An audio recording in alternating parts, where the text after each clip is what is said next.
Shalom, senang bisa berjumpa lagi dalam renungan firman Tuhan hari ini. Mari kita berdoa. Kami mengucap syukur kepadamu ya Tuhan, setiap ada kesempatan bagi kami membaca dan merenungkan firman-Mu. Terangilah hati kami, berikan hikmat dan pengertian, beri damai sejahtera dalam nama Yesus. Amin. Pembacaan firman Tuhan, Keluaran 34 ayat 10. Firman-Nya, sungguh aku mengadakan suatu perjanjian di depan seluruh bangsamu ini, akan kulakukan perbuatan-perbuatan yang ajaib, seperti yang belum pernah dijadikan di seluruh bumi di antara segala bangsa. Seluruh bangsa yang di tengah-tengahnya engkau diam, akan melihat perbuatan Tuhan, sebab apa yang akan kulakukan dengan engkau, sungguh-sungguh dahsyat. Demikian firman Tuhan. Tema renungan kita, janji pemulihan.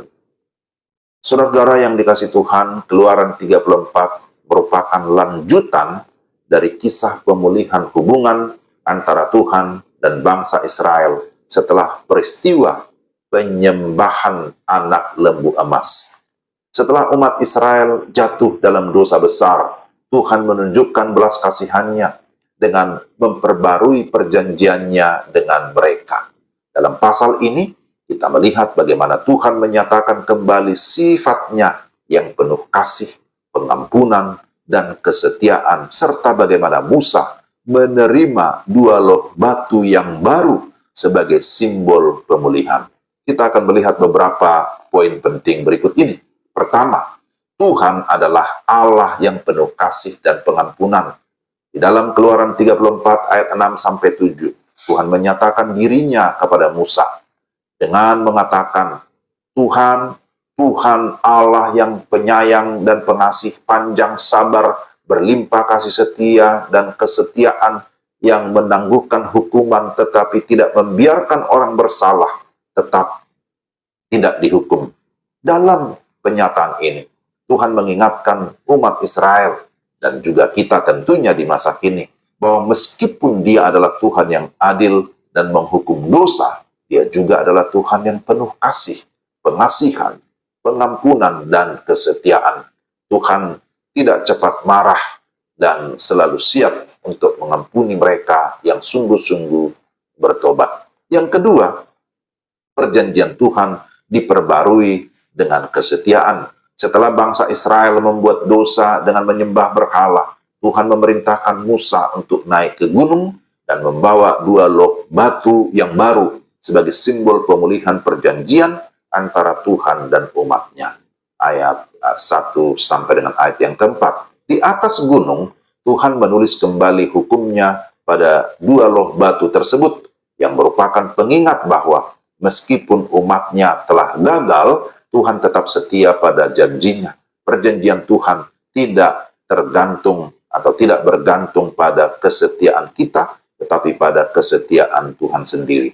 Meskipun kita seringkali tidak setia, Tuhan tetap menepati janjinya untuk bersama kita dan memimpin kita. Yang ketiga, hidup dalam ketaatan kepada Tuhan. Setelah perjanjian dipulihkan, Tuhan memberikan perintah-perintah baru kepada Musa dan bangsa Israel yang mencakup peringatan untuk tidak membuat perjanjian dengan bangsa-bangsa lain, untuk menjaga kesucian hidup, serta untuk menyembah Tuhan dengan sepenuh hati. Ayat 10 sampai ayat 28. Tuhan menekankan pentingnya ketaatan kepadanya sebagai tanda bahwa mereka adalah umat-Nya yang setia. Pemulihan hubungan kita dengan Tuhan memerlukan ketaatan yang berkelanjutan kepada firman-Nya. Saudara-saudara yang dikasih Tuhan, Keluaran 34 mengajarkan kita tentang pemulihan melalui kasih karunia Tuhan yang begitu besar.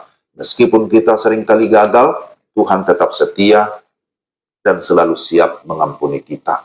Sebagai respons terhadap kasih dan kesetiaan Tuhan, kita dipanggil untuk hidup dalam ketaatan kepadanya, menjaga hubungan kita dengannya, dan menghormati setiap perintah-Nya. Marilah kita menjalani hidup yang memperlihatkan pengabdian kita kepada Tuhan dengan mengandalkan kasih-Nya yang tak terbatas dan komitmen untuk hidup sesuai dengan kehendak-Nya. Mari kita berdoa. Tuhan, terima kasih. Kami mengucap syukur untuk pemulihan yang Tuhan kerjakan melalui Kristus Yesus, Sang Juru Selamat. Kami bersyukur itu adalah kasih karunia yang begitu besar yang Engkau sudah limpahkan, Engkau sudah nyatakan, Engkau sudah berikan kepada kami, orang-orang yang berdosa. Kami bersyukur oleh karena pimpinan Roh Kudus kami dimampukan untuk meresponi firman-Mu, dan kiranya Engkau menolong kami supaya kami tetap hidup di dalam ketaatan kepada firman-Mu. Terpujilah Engkau. Dalam nama Tuhan Yesus kami berdoa dan mengucap syukur untuk segala kasih-Mu yang ajaib. Amin. Demikianlah renungan kita hari ini. Tuhan memberkati saudara-saudara sekalian. Kiranya Tuhan memberikan kita kemampuan untuk hidup sesuai dengan kebenaran firman-Nya. Shalom.